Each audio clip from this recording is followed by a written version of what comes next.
Something big is happening quietly. It's not unfolding with explosions, elections, or emergency speeches. Instead, it's happening through slow, invisible shifts that most people won't notice until it's far too late. There are no dramatic headlines announcing this change. No single villain to point at, and no clear moment you can say it all began. Yet, right now, across governments, financial systems, and global power structures, the fundamental rules are being rewritten in real time. This isn't a collapse, it's a deliberate redesign. For decades, the world operated on loud signals, interest rate hikes that made front-page news, wars that dominated the airwaves, treaties signed with grand ceremonies, and elections that captivated nations. But today, power moves in a different way. Decisions that once required heated public debate are now being quietly embedded into complex systems. They're automated, technical, and designed to be deliberately boring. In this new world, a central bank's balance sheet matters more than a ballot box. Financial liquidity matters more than legislative laws, and while public attention is expertly diverted and consumed by culture wars and political theater, the real, lasting changes are happening in spreadsheets, dense regulatory language, and the quiet corridors of central banks. Let's look at money first. It's the lifeblood of the system. Governments aren't actually fixing their colossal debt problems, they're diluting them through a combination of persistent inflation, negative real interest rates, and perpetual refinancing. They are quietly reducing the real value of their obligations without the political pain of defaults or austerity.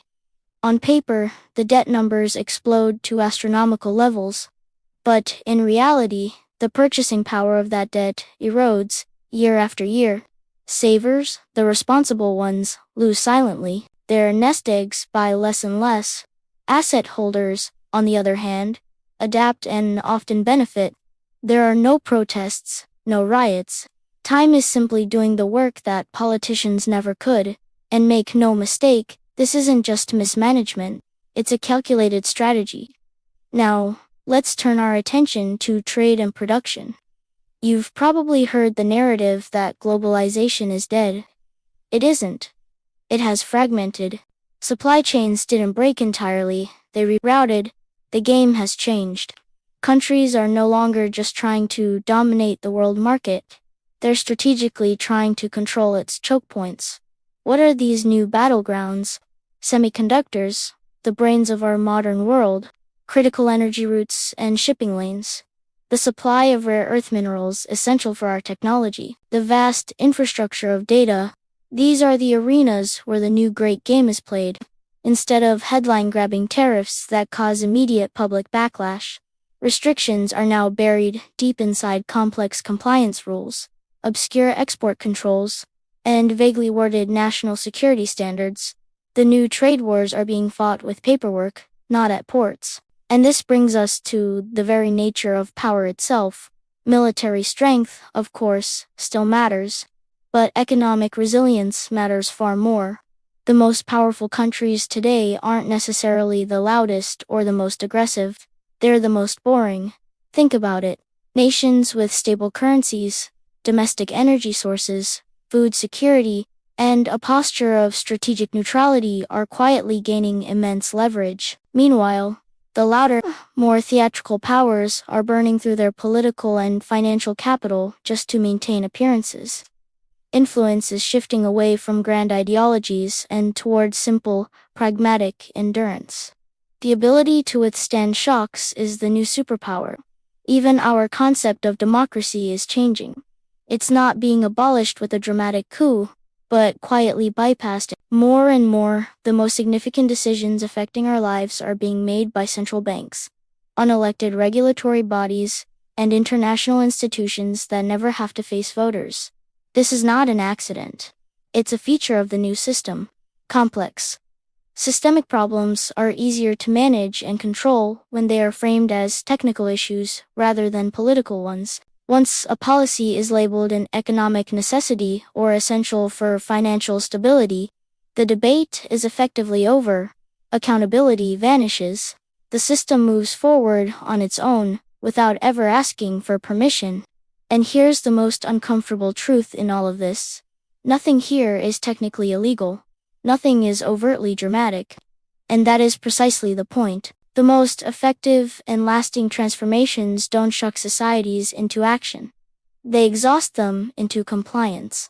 By the time the average person realizes that something fundamental has shifted, they are already living inside the new set of rules. You don't wake up poorer overnight. You don't get richer, either. You just find yourself adjusted. Your expectations are quietly lowered, new risks are normalized as a part of life, and your future has been subtly reshaped without your consent.